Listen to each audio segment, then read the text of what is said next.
तर तुम्ही म्हणत असाल कृष्ण आमले एवढा रातचं चाललाय कुठं? तर विषय असा होता, आपल्याला जायचं होतं एका मोठ्या ट्रिपला. म्हणून आपण कुठं चाललो होतो ते तुम्ही पुढं बघा. तर आपण सगळ्यात पहिलं आलो होतो माहूर देवीला. मग इथं आम्ही एक रूम बघितली होती. त्या रूममध्ये सगळ्यात पहिलं आलो आपण आणि फ्रेश बिश होऊन आपल्याला ना देवीला जायचं होतं. देवीला जायच्या आधी चहा प्यायला थांबलो होतो. पण आमच्या पोरांचं काहीतरी वेगळंच चाललं होतं इथं. मी इथं बराच वेळ बाटल्या फेकल्या बरं का, पण एक पण काही सरळ उभी राहिली नाही आमच्याकडून. मग आम्ही माहूरदेवी इथं आलो होतो बरं का.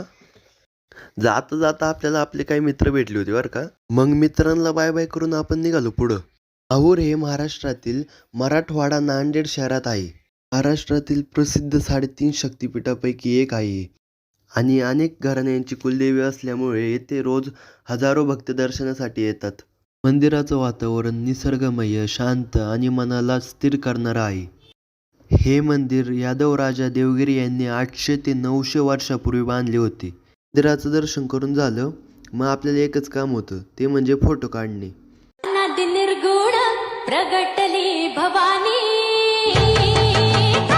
अनादि निर्गुण प्रगटली भवानी, मोह महिषासुर मर्दाना लागो. आणि तुम्ही आत्ता जे मंदिर पाहताय त्या ठिकाणी दत्तात्रय प्रभू यांचा जन्म झाला होता. दत्तात्रय प्रभू यांना ब्रह्मा विष्णू ह्या नावाने पण आपण ओळखतो. ह्या मंदिरात दत्तात्रय प्रभू यांचा खूप मोठा इतिहास आहे. आणि आत्तापर्यंतचा ब्लॉग तुम्हाला कसा वाटला नक्की कमेंट करून सांगा. आवडला असेल तर लाईक आणि फॉलो पण करा आणि नेक्स्ट पार्टसाठी फॉलो करा.